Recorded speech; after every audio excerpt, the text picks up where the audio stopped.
Jai Narayan student, welcome back here. I hope all are well. Now myself Nidhi Lal. Today we going to discuss chapter number 3 Nationalism in India, and today topic for reason for civil disobedience movement, and this lecture number is student 6, and main two factor of that shape first Simon Commission of 1927 and Great Economic Depression of 1929, and first part of discuss ki the Simon Commission.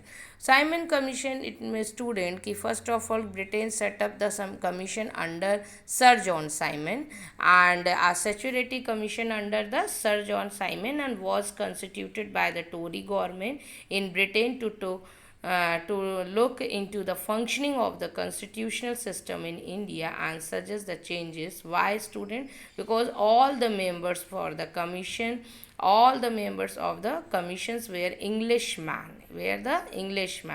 and it did not provide any hope of Swaraj to Indians. So it was to look into the functioning of constitutional system in India student and suggest the changes. Why? Because the but problem was all the members were British and no one Indians. And when Simon Commission arrived in India in 1928 and was boycotted by all the leaders of the Congress as well as the Muslim League, and in October 1929 Lord Irwin announced an uncertain offer to dominate status for India and round table conference to discuss the future constitution in December 1929.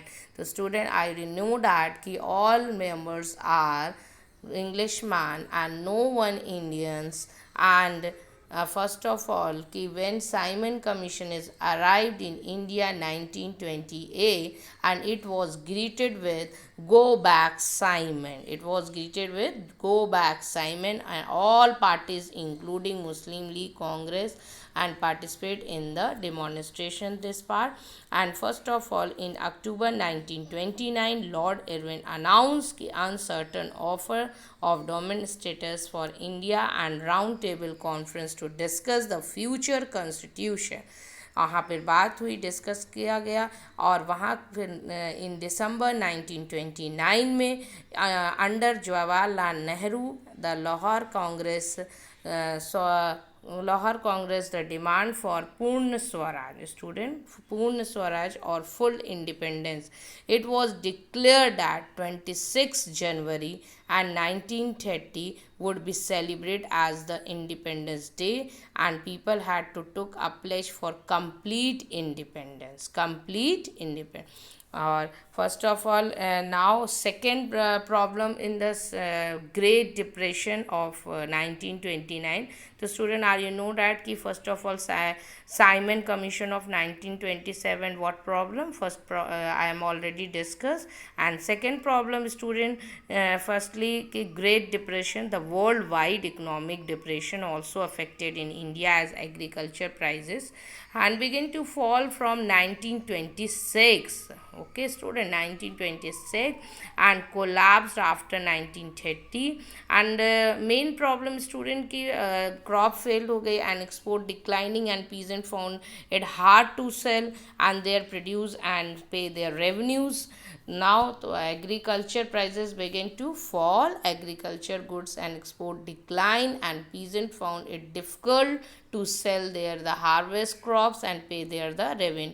Mainly उनको था कि हम कैसे revenue पे करेंगे, और ये सारी प्रॉब्लम बहुत ज़्यादा इंक्रीज़ होने लगी. तो इसके बाद गांधी जी ने क्या डिसाइड किया? Now start see in this.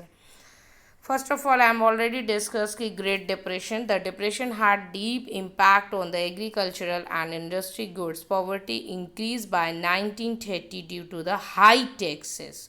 और इस डिफ़िकल्टीज़ में भी उन्हें हाई टैक्सेस पे करना पड़ा था, और ये सारे रीज़न थे. साइमन कमीशन में कोई भी इंडियंस नहीं थे, और वो उनकी कोई भी जो भी उन्होंने कॉन्फ्रेंस मीटिंग वगैरह भी रखी, और उस कॉन्स्टिट्यूशन में भी उनको कोई भी होप नहीं था कि वो स्वराज मतलब उन्हें मिलेगा, इस तरीके की इंडिपेंडेंस. इस वजह से वहाँ पर फिर आपने देखा कि जवाहरलाल नेहरू ने इन दिसंबर 1929 में अंडर जवाहरलाल नेहरू नेहरू ने लाहौर में कांग्रेस जाके अपनी डिमांड पूर्ण स्वराज की रखी, full independence, and it was declared that कि 26 जनवरी 1930 would be celebrated as the Independence Day, and when people had to took a pledge for complete independence. But some reason no one success this part.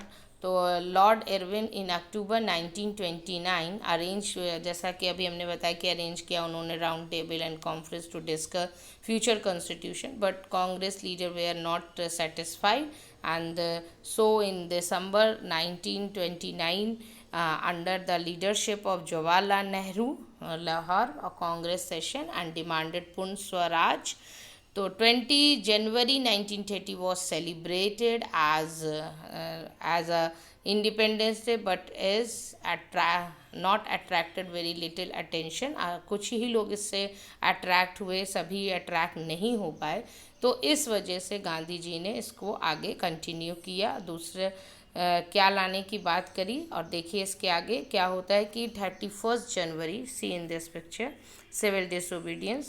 On 31st January 1930, Gandhiji sent a letter to Lord Irwin with 11 demands that included demand to abolish the salt tax. उन्होंने अपनी demand को Irwin pack के साथ रखा कि 31st January 1930 Gandhiji sent a letter to Lord Irwin with 11 demands that included the demand to abolish, और उन्होंने abolish the salt tax को एबॉलिश करने की डिमांड रखी, and government monopoly over it. And as Irwin refuse to entertain any of these of, अगर आप, उन्होंने कहा कि अगर आप मेरी डिमांड को, गांधी जी ने कहा कि अगर आप मेरी 11 मार्च तक डिमांड कंप्लीट नहीं करते हैं तो हम यहाँ पर सिविल डिसोबीडियंस मूवमेंट लाएंगे.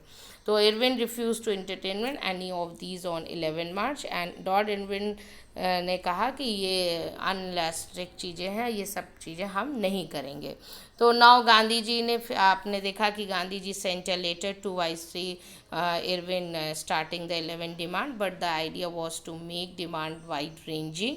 और उनका डिमांड था कि इस तरीके से बहुत, जो भी रिच पुअर सभी यूज़ करते हैं, so that class with in a Indian society could be united. And some demands were to abolish salt tax and and look into the land revenue also. तो जैसा कि आपने देखा कि बहुत ज़्यादा ग्रेट डिप्रेशन था, वहाँ पे रेवेन्यू उनको पे करना पड़ा था. तो but viceroy is did not accept Gandhi ji demand. आपने देखा कि गांधी जी ने उनकी डिमांड को एक्सेप्ट नहीं किया, but viceroy did not accept Gandhi ji demand. And 11 March 1930 and give ultimately उनको एक टर्न लेना पड़ा if demand were not fulfilled. तो then Congress would launch civil disobedience movement, और उन्हें अल्टीमेटली सिविल डिसओबीडियंस मूवमेंट लाना. Live now see in this picture. First of all, I am already discussed this part कि on 31st January 1930, Gandhi ji sent a letter to Viceroy Irwin stating stating the 11 demand, and the idea was to make demand wide ranging so that all classes within Indian society could be united. Student, and some demand were to abolish and salt tax, look into the land revenue, and but Viceroy did not accept Gandhi ji demands. Now student, जब उन्होंने demand complete नहीं की Lord Irwin, तो 11 March 1930 and give an ultimatum if demand were not fulfilled, then Congress would launch the CDM student, civil disobedience movement. And now see student, civil disobedient movement, Gandhi ji selected the salt as salt. Why? Because salt was something consumed by rich and poor, all had to pay tax to government. And Mahatma Gandhi started his famous salt march, Dandi March. Now see, he chose the salt as a symbol to unite the nation, as everyone used in daily life and paid the tax for it. Now next, civil disobedience. This is the map show कि first of all Sabarmati and Dandi march, 400 kilometers is a distance. See in this picture. See Now next, Gandhi ji selected a salt as salt was something consumed by rich and poor. Okay, all had to pay tax to government. Government had monopoly over salt production, other cannot produce. और कोई आपने देखा कि government जो है monopoly थी और कोई इसका अदर प्रोडक्शन नहीं था। इस वजह से गवर्नमेंट गांधी जी ने डिसाइड किया कि रिच एंड पुअर सभी लोग इसको यूज़ करते हैं। और जब आपने देखा कि Gandhi ji wrote a letter to viceroy Irwin against the background of some demand which were specific and general in nature, आपने देखा कि उन्होंने उनकी डिमांड को एक्सेप्ट नहीं किया। तो of all the demands for abolish F salt tax was the most important of one. उन्होंने देखा कि सॉल्ट ही हमारा एक सबसे इम्पॉर्टेंट पार्ट है। So Gandhi ji taught to raise the demand for the abolish of salt tax and with which the society could be broad, and together he saw in the act of powerful masses that would be unite Indians for a mass struggle। और इस तरीके से mass struggle होगा and salt was one such a common commodity that was used by every section of the society, rich poor सभी use करते हैं। और the British government had imposed tax and acquired the monopoly rights to produce salt, and it resulted in increase in its price। Now see in this mainly कि CDM, अगर आप मेरी चीज़ों को मतलब इसमें टैक्स को हमारे नहीं उसको रिलैक्स करेंगे, नहीं उसको वो कम करेंगे, तो हम CDM लाएंगे। CDM मीन्स होता है स्टूडेंट की सिविल डिसोबीडियंस मूवमेंट। हम not obeying the government law, हम गवर्नमेंट के लॉस को ओबे करेंगे, not obeying the government law. तो गांधी जी स्टार्टेड द डांडी मार्च, और इस तरीके से गांधी जी ने स्टार्ट किया डांडी मार्च। सी इन दिस पिक्चर, डांडी मार्च में 78 ट्रस्टेड वॉल्टियर्स थे। 390 किलोमीटर उन्होंने दांडी मार्च में किया। एंड सांभरमती डांडी, यहाँ सांभरमती से डांडी हमने आपको भी मैप शो किया, इतना इन्होंने डिस्टेंस कवर किया। And 6 April lease the Gandhi ji and violated law and manufacture the, उन्होंने मैन्युफैक्चर किया salt and by boiling water. तो आपने देखा इस तरीके से डांडी मार्च किस तरीके से हुआ कि महात्मा गांधी जी स्टार्टेड इस फेमस जो आपने देखा कि salt march and Dandi March corporate जो आपने देखा इसका मेनली इसकी कि बाय 78 फॉलोअर्स फॉर हिज आश्रम। आश्रम वही like Ashram Sabarmati to Gujarat and coastal town to Dandi, reaching there he openly violent the salt law और manufacturing the salt by boiling sea water। तो मार्केबल क्या चीज़ किया उन्होंने, this mark the beginning of the civil disobedience movement, और इस तरीके से उन्होंने सिविल डिसोबीडियंस मूवमेंट किया। And as the movement spread, foreign clothes and wear cloth at liquor shops, picket, peasant refused to pay taxes, and while villages often resign। और इस तरीके से जब डांडी मार्च में सिविल डिसोबीडियंस हुआ तो बहुत लोगों ने भी सब ने रिज़ाइन किया। और क्या चीज़ें हुई देखिए नाउ सी। सिविल डिसोबीडियंस में colonial government started the arrested. First of all civil disobedience started by Gandhi ji faced, आपने देखा गांधी जी ने स्टार्ट किया। और फर्स्ट ऑफ ऑल अटैक किया ब्रिटिश ने, फिर रिचुअल रिस्पॉन्स को देखते हुए जो भी इन्होंने, और from the British and there was there was large scale attack on the satyagrah, even women children were not sprayed and beaten or badly, thousands of the protesters were arrested। आप देख रहे हैं colonial government started arresting all political leaders and Gandhi ji was also arrested, और of total of 60,000 Indian were arrested. तो जब civil disobedience इस तरीके से डांडी मार्च में हुआ और इस तरीके से उन्होंने सॉल्ट के लॉ को लाया और मैन्युफैक्चरिंग किया, तो जब सॉल्ट लॉ मैन्युफैक्चरिंग हुआ और इस तरीके से सिविल डिसोबीडियंस मूवमेंट मार्केबल मतलब उन्होंने ओबे किया उस रूल एंड रेगुलेशंस को, तो वहाँ की जो ब्रिटिश थी उन्होंने अटैक किया, और इस तरीके से thousands of the protester were arrested. And आप दिस सिचुएशन में आप देख रहे हैं कि Gandhi ji was also arrested. And now this situation for Gandhi ji to call off the movement, और उन्होंने जब देखा कि बहुत ज़्यादा इस चीज़ को इंक्रीज़ हो रहा है तो उन्होंने क्या किया, नाउ सी।